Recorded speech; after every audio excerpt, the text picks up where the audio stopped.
2025 শিক্ষাবর্ষে যে সকল মাধ্যমিক শিক্ষার্থী বন্ধু পরীক্ষা দেবে তোমাদের কিন্তু পরীক্ষা আর বেশি দিন নেই। পরীক্ষা হতে তোমাদের আর বেশি দিন নেই। তাই শেষ লগ্নে তোমাদের জন্য নিয়ে এসেছি একটি আকর্ষণীয় ব্যাকরণের বাচ্য থেকে বাছাইকৃত কিছু প্রশ্ন উত্তর। এইগুলো তোমরা দেখো, এখান থেকেই তোমরা অবশ্যই কমন পাবে। তবে বাচ্য যে পরিবর্তন থাকে সেটা কিন্তু পুরোপুরি কি বলা যাবে না, তবে প্র্যাকটিস করতে হবে ওইগুলো। আর সংজ্ঞা টাইপের বা উদাহরণ টাইপের যে প্রশ্নগুলো থাকবে 100% আমি বলতে পারি এর মধ্য থেকেই তোমরা কমন পেয়ে যাবে। তো চলো আর সময় নষ্ট না করে আমরা মূল আলোচনায় চলে যাই। প্রথম প্রশ্ন, কর্ম কর্তৃবাচ্য কাকে বলে? কি বলবে? 1 নম্বর দেখো প্রশ্ন, কর্ম কর্তৃবাচ্য কাকে বলে? যে বাচ্চে কর্তৃপদ থাকে না, কর্মপদ কর্তৃপদ হিসাবে কাজ করে, তখন তাকে কর্ম কর্তৃবাচ্য বলে। উদাহরণ, শাক বাজে, ঢাক বাজে, ঢোল বাজে। প্রথম প্রশ্ন। দ্বিতীয় প্রশ্ন, বুড়ো মানুষের কথাটা শোনো, এটা কর্মবাচ্যে পরিণত করো। বুড়ো মানুষ কর্তৃক উক্ত কথাটা শোনা হোক। তৃতীয় প্রশ্ন, খুব ইম্পর্টেন্ট, কর্তৃবাচ্য থেকে বাচ্যে রূপান্তরের একটি নিয়ম লেখো। কি বলবে? কর্তৃবাচ্যের কর্তার সঙ্গে র এর বিভক্তি যুক্ত হয়। 2 নম্বর বলতে পারি, কর্তা বা উদ্দেশ্যের সঙ্গে দ্বারা দেওয়া কর্তৃক অনুসর্গগুলি ব্যবহার করা হয়। পরে দেখো কোশ্চেন, কর্তৃবাচ্য কাকে বলে? কি বলবে? যে বাচ্চে কর্তাই প্রধান, ক্রিয়া কর্তার অনুসারী হয়, তখন তাকে কর্তৃবাচ্য বলে। দ্বিতীয় প্রশ্ন, কর্তৃবাচ্যের একটি বৈশিষ্ট্য লেখো। কি বলবে? কর্তাই কর্তৃবাচ্যের প্রধান বৈশিষ্ট্য, কর্তার প্রাধান্য কর্তৃবাচ্যের প্রধান বৈশিষ্ট্য। আর কি? ক্রিয়া সবসময় কর্তার অনুগামী হয়। পরে প্রশ্ন, কর্মবাচ্য কাকে বলে? এটাও খুব ইম্পর্টেন্ট। যে বাচ্চে কর্মই প্রাধান্য, ক্রিয়া কর্মের অনুগামী বা অনুসারী হয়, তখন তাকে কর্মবাচ্য বলে।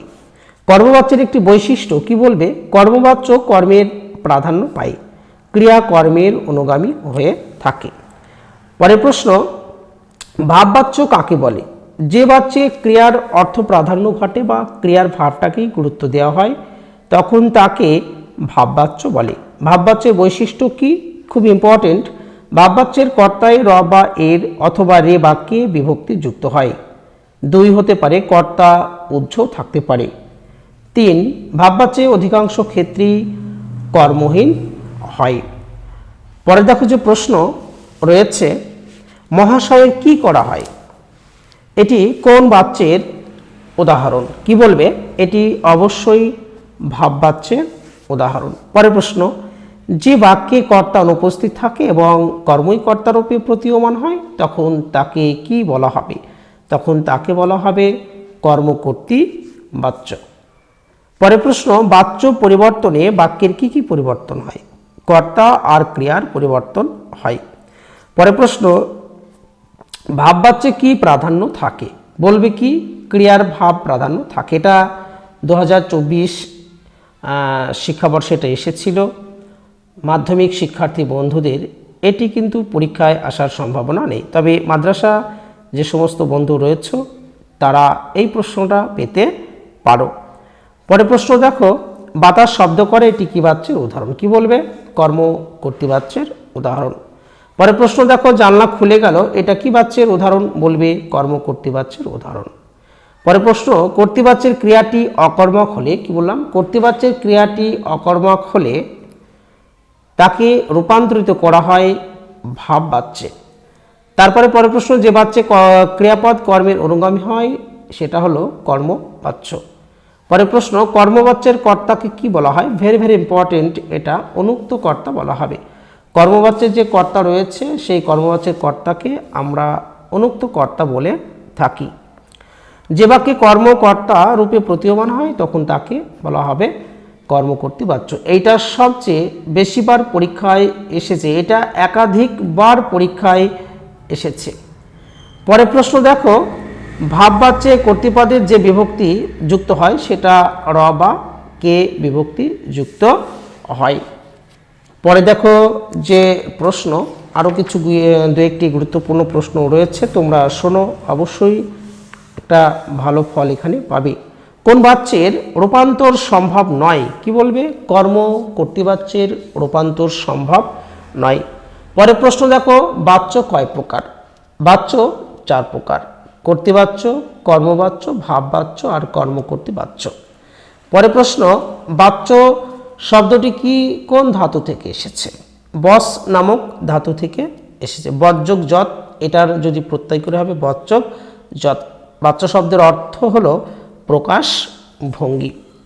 পরে দেখো প্রশ্ন যে আমার দ্বারা চিঠি লেখা হচ্ছে, কর্তৃবাচ্যে রূপান্তর করো, আমি চিঠি লিখেছি। এ কার লেখা? কর্তৃবাচ্যে রূপান্তর, এটা একবার পরীক্ষায় ফাইনাল পরীক্ষায় এসেছিল।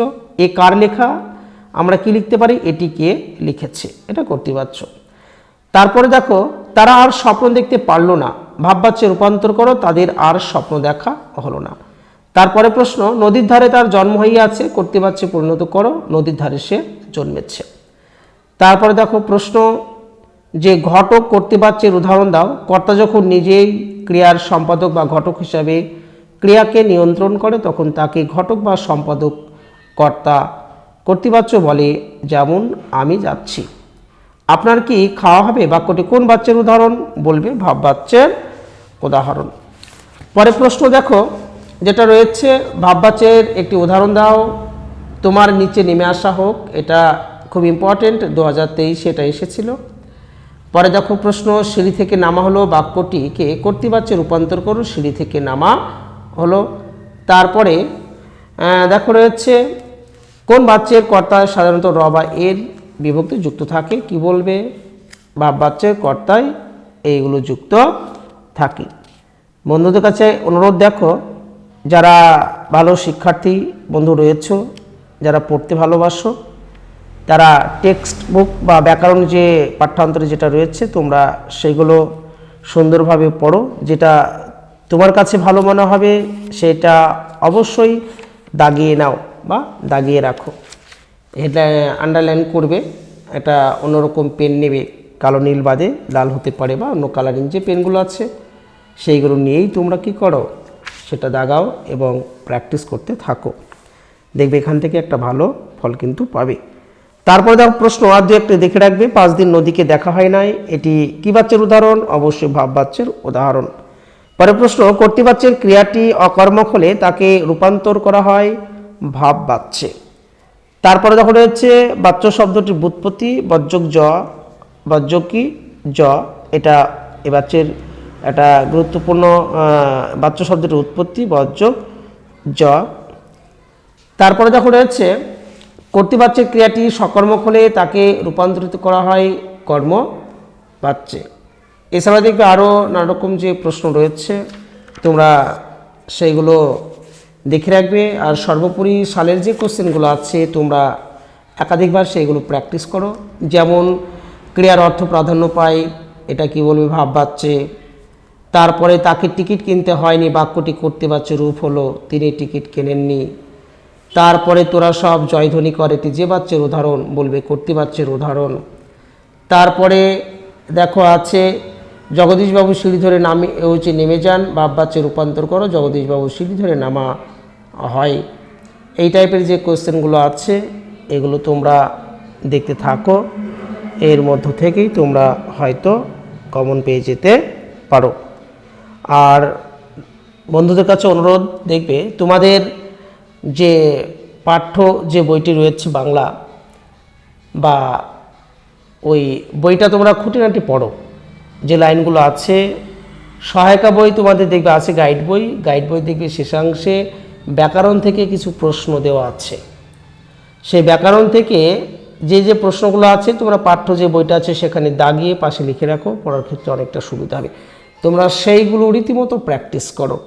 গাইড বইয়ের শেষে দেখবে দেওয়া আছে ব্যাকরণ থেকে বাচ্য, বাক্য, সমাস, এগুলো পুরোপুরি দেওয়া আছে। তোমরা সেইগুলো প্র্যাকটিস করো। ওর মধ্য থেকে যে পরিবর্তন যেগুলো আসে তুমি পুরোপুরি কি সেখান থেকে কমন পাবে। আর আমি যেগুলো আলোচনা করলাম বা যেগুলো তোমাদের দিলাম যে কাকে বলে বা উদাহরণ, যদি এই টাইপের প্রশ্ন আসে তাহলে তুমি এর মধ্য থেকেই 100% কমন পাবে। আর যে পরিবর্তনগুলো আছে ওগুলো বলা যায় না, যে কোনো জায়গা থেকে পরিবর্তন দেয়। তবে বিগত বছরের যে প্রশ্নগুলো যদি আমরা দেখে থাকি তাহলে আমরা দেখেছি যে গল্প বা কবিতা আছে সেখান থেকে পুরোপুরি লাইন তুলে দিয়েই পরিবর্তনটা করতে দেয়। তো আজকে এই পর্যন্তই। আমার এই ভিডিওটি দেখলে তোমরা অবশ্যই এখানে 4টে প্রশ্ন কমন পাবে, 4 নম্বর পাবে। যে বাচ্চ থেকে 4 নম্বর আসে তোমরা এখান থেকে অবশ্যই কমন পাবে। এই ধরনের ভিডিও পেতে তোমরা অবশ্যই চ্যানেলটিকে সাবস্ক্রাইব করে সাথে থেকো।